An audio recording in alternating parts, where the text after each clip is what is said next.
এবার হাওড়ার খবরের দিকে নজর রাখবো। দুই নাবালকের মাথায় আগ্নেয়াস্ত্র ঠেকিয়ে লুট। হাওড়া চ্যাটার্জি হাটে বাড়িতে ঢুকে লুটপাট। ব্যবসায়ী দুই ছেলের মাথায় আগ্নেয়াস্ত্র ঠেকিয়ে লুট। হাওড়া চ্যাটার্জি হাটে বাড়িতে ঢুকে লুটপাট। দুই নাবালকের মাথায় আগ্নেয়াস্ত্র ঠেকিয়ে লুট।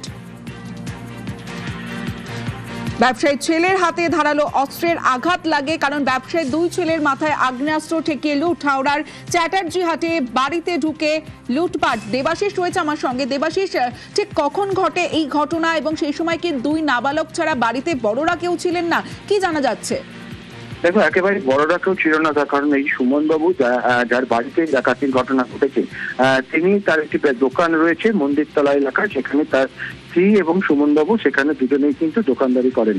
গতকাল রাত্রি 10:15 নাগাদ তিনজন, যে অভিযোগ হয়েছে যে তিনজন তাদের বাড়িতে জোর করে ঢুকে পড়ে এবং ঢুকে পড়ে দুই নাবালক এবং সুমন বাবুর একজন কন্যা এবং একজন সন্তান ছেলে, তাদের দুজনে অর্থাৎ কন্যার মেয়েটির মাথায় বন্দুক ঠেকায় এবং তারপরে কার্যত ছেলেকে বলে যে আলমারি খুলতে হবে এবং আলমারি খুলে সর্বস্ব লুট করে প্রথম 10 থেকে 15 মিনিটের মধ্যেই অপারেশন চালানো হয়। তারপরেই সেখান থেকে চম্পট দেয় তারা। এরপরেই গোটা ঘটনার তদন্ত শুরু করেছে চ্যাটার্জি হাট থানার পুলিশ। তবে পুলিশের ধারণা যে এই ঘটনা যে শুধুমাত্র দুষ্কৃতীরা ঘটিয়েছে তা নয়, যে ঘটনা ঘটেছে সেটা দুষ্কৃতি কর্ম, কিন্তু এর সঙ্গে খুব পরিচিত তারা কিন্তু কেউ যুক্ত রয়েছে। তার কারণ সেখানে একটি পুজো চলছিল, সেই পুজোর মধ্যে সেই বাড়িতে তিনজন ঢুকে পড়লো কিভাবে সেটা নিয়েও কিন্তু একটা সন্দেহ দানা বাজছে। ফলে গোটা ঘটনা তদন্ত ইতিমধ্যেই শুরু করেছে চ্যাটার্জি হাট থানার পুলিশ।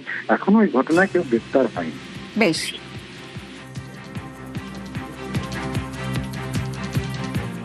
আমরা এখানে থাকি না, আমার ওয়াইফ আর আমার হাজবেন্ড ওয়াইফ, আমাদের দোকান আছে, আমরা মনিতে থাকি।